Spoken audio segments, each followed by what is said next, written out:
So my RPG friends and I were talking on the chat today, and there was a talk of what are the games that we still want to play, or do we just keep playing D&D 5e forever?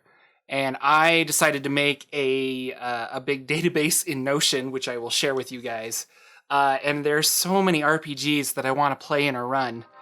And this has got to be like a New Year's resolution that I'm going to do one a day. That has nothing to do with what we're talking about today. This is world building, but I needed an intro, and that's how I'm going to share.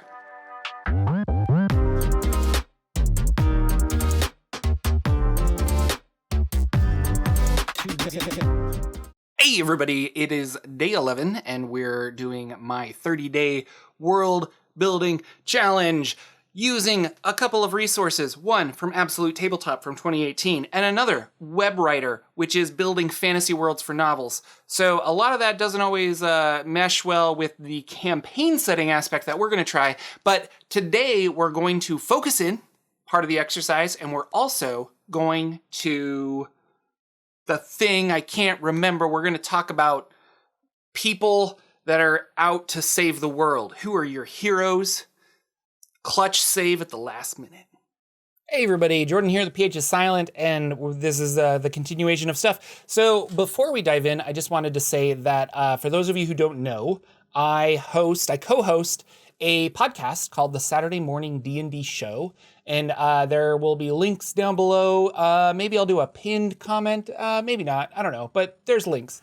Or you can search Saturday Morning D&D Show, and you'll find us. And live on Saturday mornings at 9 a.m. Pacific, me and my co-host Lucian, we just talk about D&D news and the games that we're running and the things that we're working on and stuff like that. And it's kind of just a loose, like, let's bounce ideas off of each other, and we interact with chat. And I wanted to say, for those of you who don't know that I do this, you should drop on by. If you are not curious about the live stream, we are archived on YouTube, but also I release it as a podcast. So I'll put a link to the podcast down below as well, but we're on all the major podcasty things. Just search for Saturday Morning D&D Show, like ampersand or N. I don't know, try both. But yeah, and then I hope you enjoy. So yeah, tomorrow Saturday, 9 a.m. Pacific, Saturday Morning D&D Show. Come check us out. But for right now, let's hop over to Notion, where I have been working for the past hour or so, trying to get some hammer out some ideas before I just start recording. So today is a focus in and who opposes the evil and injustice in your world. We'll get to this in a minute, but I wanted to let's go to WebWriter. Day 11 is focus in. So this wants us to kind of just, like, if you've built a world, but where do you want to tell your story? And I very specifically want to tell the story of the tetrahedron floating with Dominica. Like that's the beginning of this fantasy world that when I dive in and actually start running games, I want to start there. And I feel like a lot of that other stuff will come through or get defined through play. Not just Dominica, but the other three of the quadrivium. I'll be able to understand their motivations and stuff a little bit more once I get through one of them, is kind of the idea. So this exercise is all about, just focus down on history and the politics and names and languages. Like, use this day to kind of extra define the stuff that we've already been working on. So with that in mind, I want to focus in on the factions. A, because that is what I'm excited about right now.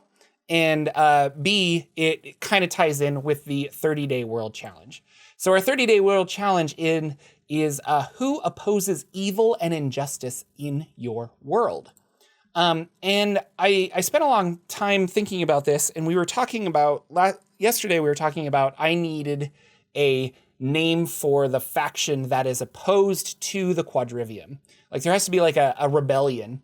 And somebody on the YouTubes said, you should call them the Breakers, because instead of a pact keeper or maker, you're a pact breaker. And I really liked that. So I spent a long time Googling breaker in other words to try and find something that's interesting, but none of those words really like jumped out at me that it was like, oh, that's what I should call them.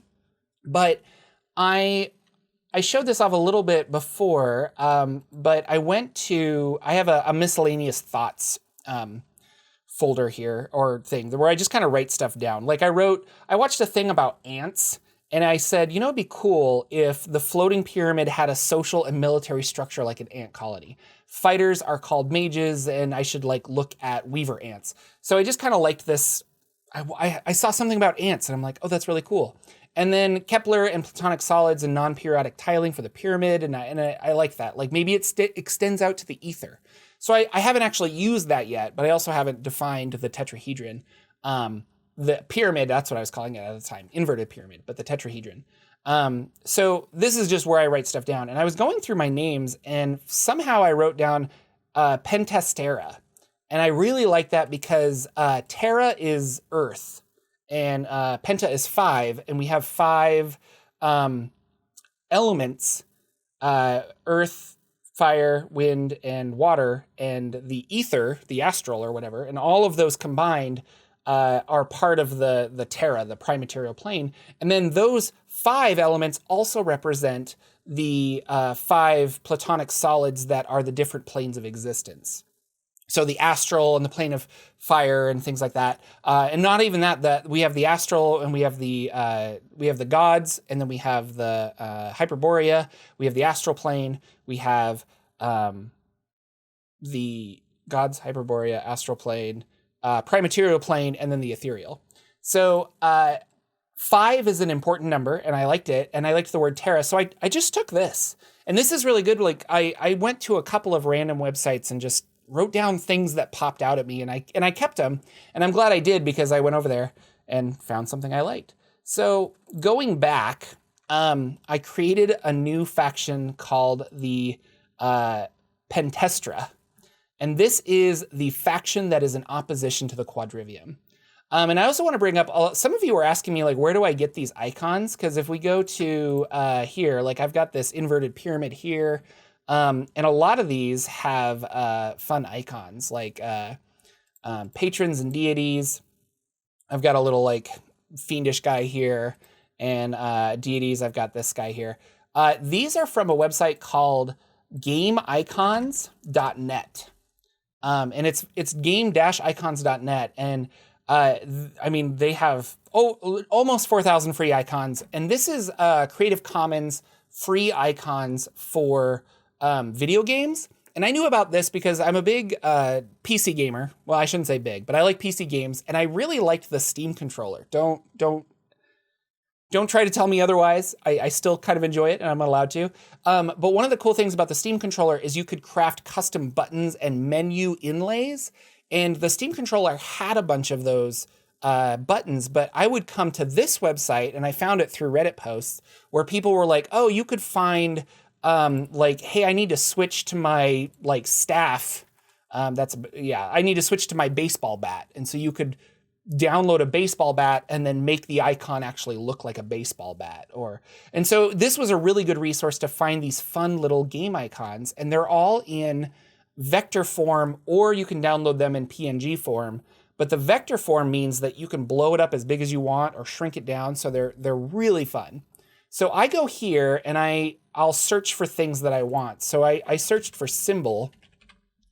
And then here's a whole bunch of symbols that I was like, oh, what kind of looks like this would be a cool one for, so a cube force, like that's just fun. That maybe this could be the, actually I should save that, but this could be the church for the various gods or something. Like that's kind of cool because they live on the cube of the going through the cosmology. And so while I was here, I found that pentagram, and I don't know if I can find it again. I should just search pentacle.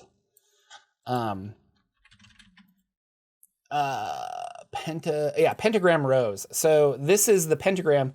And when you find these, they're typically just like this. They'll look like this.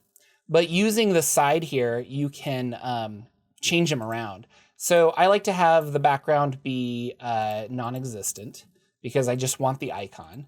And then I change the foreground, and typically I do a horizontal or a vertical gradient because I like that. So you could do like a diagonal gradient, and then I choose two colors that are a little similar. So it just kind of has that fun edge to it. But you could do all kinds of cool stuff. So, and that's anyway. Long story. This is where I get my my items. You can create a shadow if you want, and change the shadow color. So like I want my shadow color to be red, and I think that looks terrible, but you could definitely do that if you want. And then there's an outline, so you can choose the color of that. You know, it could be blue. So yeah. It's really cool, and you can kind of customize these. And then, like I said, SVG is for vector stuff, and PNG is for that. And I just download the PNG and upload it directly to this. So you'll go here, and you just upload an image, and you choose your image. And I don't resize it or anything. It just works. And that's what I've done for a lot of these. If we go to factions, the faction symbol is from there. The quadrivium symbol is from here, and the pentastra. And I'll get some more symbols if I need to. And these aren't symbols that I will maybe necessarily keep, but it allowed me to look and be like, oh yeah, my greater powers folder, or my lore folder, or the planes, playable races. I did a little double. Actually, that might just be that's just an icon. So don't go into that. But classes and magic items and all that stuff. And the art really helps me just to know where things are. I don't know. It helps me. I just like it. So locations. This is one that I grabbed. So lots of cool stuff. And with that being said, that's where I'm getting some of those wonderful things. So back to factions. So we were talking about factions, and the quadrivium are the 4 demigods that kind of control the various parts of Endegar and its reflections and things like that. So, and I say reflections because I mean like the Shadowfell and the Feywild, but we're not going to call them that. We'll call them something else, probably the Fey, and I haven't really decided on the other. But they're handed power from their patrons, which are known as the 4, and those patrons are funneling energy into these creatures so that these guys can kind of subjugate the population. And this symbol it's quadrivium quad 4. And quadrivium is a word from ancient Greece that is, it kind of meant like higher education. And it was the 4 staples of education that you needed to have after you got like a base foundation of education. And I think I tweaked the word a little bit to make it kind of sound more fantasy-esque to me, but that's where I originally came from. And so the quadrivium symbol here is, you'll notice that it's a pentagon with a little thing on the top. But I liked this because we have 1, 2, 3, 4, and then 5, 6 lines. So the quadrivium symbol here, the 4 thoughts of school is what I wrote. But I think I want it to be like representing the 4 the 4 powers of the quadrivium. So this could be a reflection of the demigods themselves, or it could be that, because this is a symbol that somebody would wear who not worships or respects or pays value to the quadrivium. And maybe you're a priest of the quadrivium. I haven't really decided because they're not a church, and they don't want to be called a cult, but like we'll figure it out. But the bottom line connects to the self, like yourself. So you have these 4 things, but I am rooted here. And then the upper line is connects to the unknowable. And so it's just, I don't know, it's just kind of fun. And if I end up using these, they are Creative Commons, so I could probably use some of them in some way if I wanted to publish this or use it somehow. But yeah, so the quadrivium, bad. Wanna take control of the world for bad purposes. The pentastra. So this is a 5-point star, but I wanted each star, or each point is what I should say. Each point, and I hurt my finger today, so typing is hard. Each point of this symbol represents one of the 5 elements that make up the universe. And that the universe itself is a gift from the gods, and we need to acknowledge that. So the Pentastra is the organization that goes against the Quadrivium. Outlawed by the Quadrivium, it tries to be secret. So the Pentastra tries to keep itself unknown. It is difficult to know for sure who is part of the Pentastra because many claim to be who actually work for the Quadrivium. And I like that. Like, I can't just walk up to someplace and be like, I'd like to join the Pentastra. And they're like, what? And so I think there's a lot of people who would say, oh, you're looking to be in the Pentastra, like I'm in that, come join me. And they'll lead you to a place where there's a bunch of Quadrivium guards and Pact Keeper guards, police, and they will arrest you and have you killed or something like that, or try to get information from you to stop this Pentastra.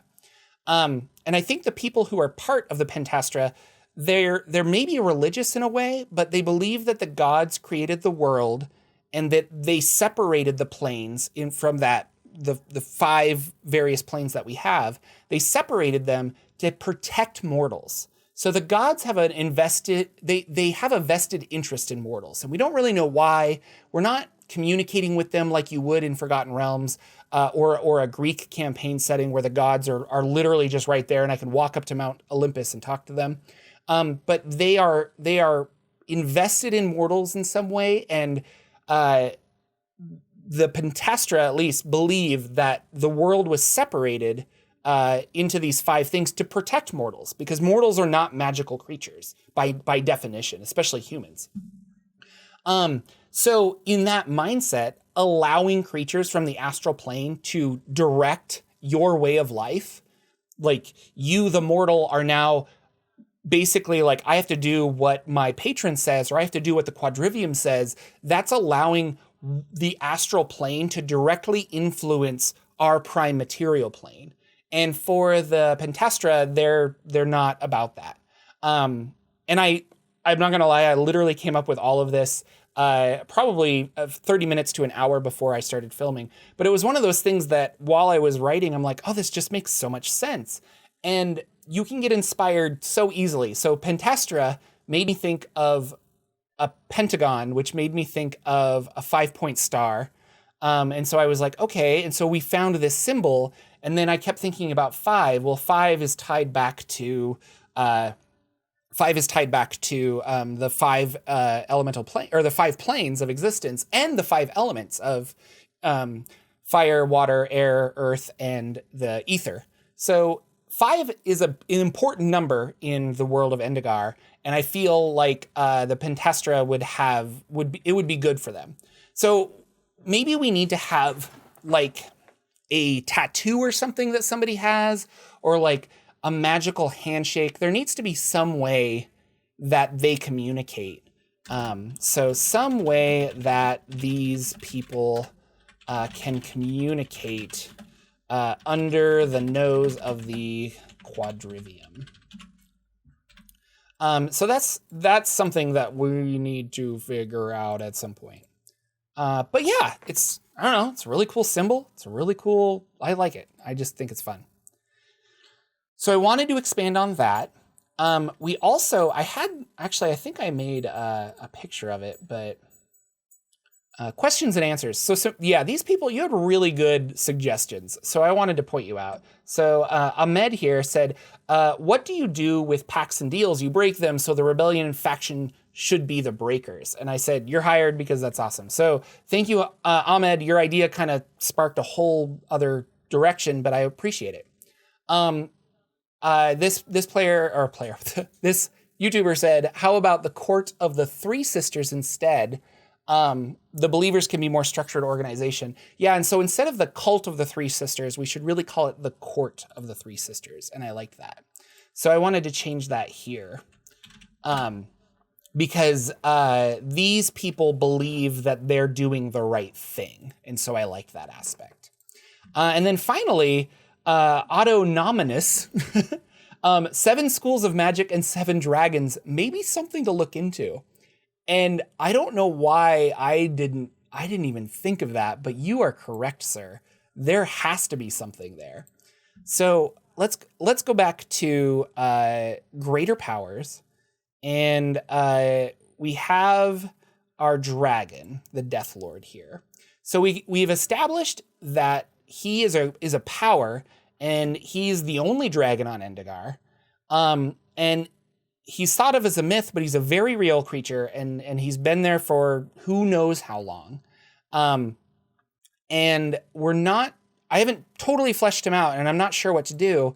But the fact that we said, 7 dragons and 7 types of magic got me thinking of the lore and history, got me thinking of the creation story. So now I started thinking, well, the creation story, what if we involved 7 dragons? And so 7 dragons, each representing a school of magic. And together they separated from the astral sea and created the prime material plane. From there, they built Endegar. But I want to change that. Just even as I say it, I don't like it. 7 dragons, each representing a school of magic. They together created the universe, separated the planes from one another, and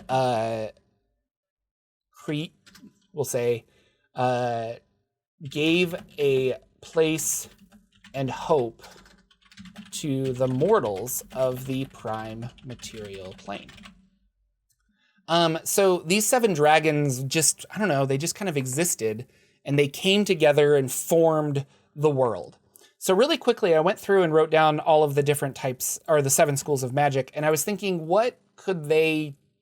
how did they work together to form Endegar? Like why, So we're gonna start with, I think it's Transmutation. Yeah. So one of the dragons, which is the Transmutation Dragon, I don't have names for him yet.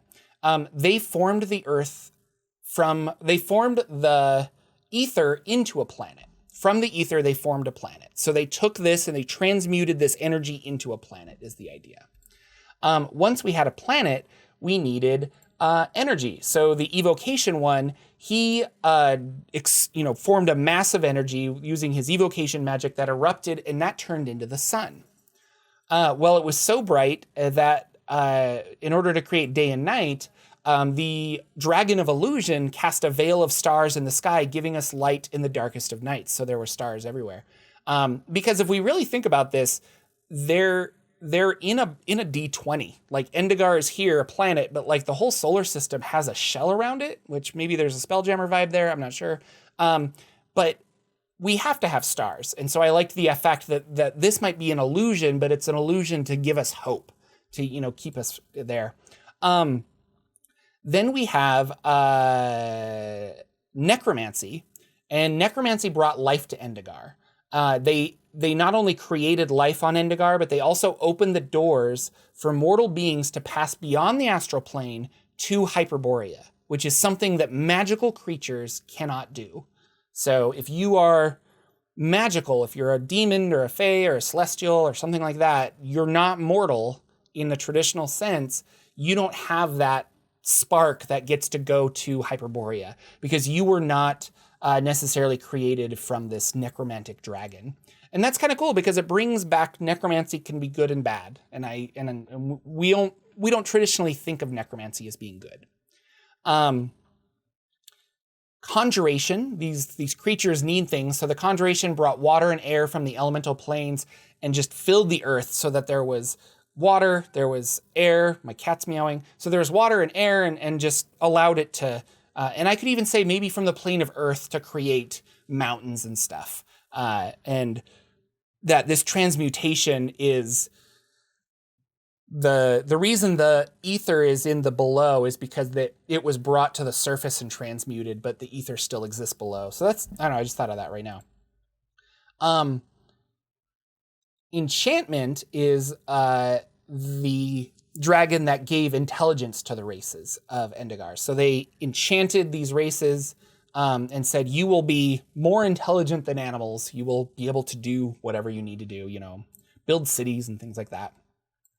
And then we have Abjuration, which will bless the races of Endegar to have a connection to magic. So even though they're not magical creatures, there's still a vibration there that they have the potential to understand and manipulate magic. And that is important because like a squirrel doesn't have that ability, a turtle doesn't have that ability, but the intelligent races have that ability. And that is a blessing from these dragons. So I got thinking of, we have 7 dragons, and I don't know which one the dragon that's left yet. I still need to figure that out. But if the gods exist in the last phase, or not phase, but if the gods exist in the last plane of existence that is way up high, the heaven that we talk of, that is a cube in the sense of Kepler's cosmology model. So the final one is a cube. And a cube has 6 faces, so it kind of makes sense to have 6 gods. And now I was thinking, what if the 7 dragons were the creatures that built this, but then they built it to leave one out? So 6 of the dragons after this ascended up and became the gods to watch down over mortals, but the 7th god was forced to stay down. And it's a myth that dragon went around and killed the other dragons. It's a myth there. Instead, he was put into like purgatory or something. Like he was forced to remain on Endegar for whatever reason. And he doesn't necessarily want to be there, which is why maybe he's turned evil over the years. And that could be really good. And I don't know which one that should be. And then I have Divination. Divination wept, for she knew that the Verthandi would be cursed because she foresaw the future. And this could change. I might still do this differently. And who knows, maybe our evil dragon is the Divination Dragon. And because the Verthandi have now gone, that Divination Dragon is very, very sad and very angry and doesn't see a point to this experiment of, I guess I say experiment, but like this experiment of mortals. Like, we created this whole thing. What was the point if my creations are now thrown into disarray by these other magical forces? So I thought that was cool. So thank you guys for those great ideas, and really sparked my imagination. It was awesome. And I wrote down some things, just some questions for myself. If 6 of the dragons were consumed by the 7th, which one? Is it a lie and the 6 dragons are secretly the 3 sisters and the Furies? That was an idea, that maybe the dragons are still on Endegar, but they're the Furies in some way. Or do the 6 dragons who were consumed go back to the realm of the gods, and they are the 6 gods that exist in that cube at the end? So I don't know. There's and then this is just some really cool art, because I like having art so that when I click things, I know what they are. So I don't know. What do you guys think? That is what I worked on today. And if we go back to our 30-day challenge, who opposes the evil and injustice in the world? Well, that is going to be the Pentastra. But also our heroes. So I understand that it is weird to force a play style on players. And I think on a very low level, that is what I'm doing. And I don't even appreciate that myself. But there's an expectation that if you are playing a Ravenloft game, like if you are playing Curse of Strahd, you're probably going to go after Strahd. If you are playing Tomb of Annihilation, there's a strong possibility that you want to stop this death curse. So that being said, I think with Endegar, there is a motivation, a drive, and a push to have the players want to stop the Quadrivium. So it's not this weird sandboxy where you're gonna be like, I don't know, I just want to make money, and the whole time you guys role play about starting a shop. Like, you can do that in any campaign setting, so why choose this one? You're choosing this one because it has elements where you get to feel like heroes. So our heroes but also and I shouldn't write heroes, I should write our player characters. They're going to be the heroes. They're going to stop the evil and the injustice in the world. But there is support with the Pentastra. This was day 11. Thank you guys so much for watching.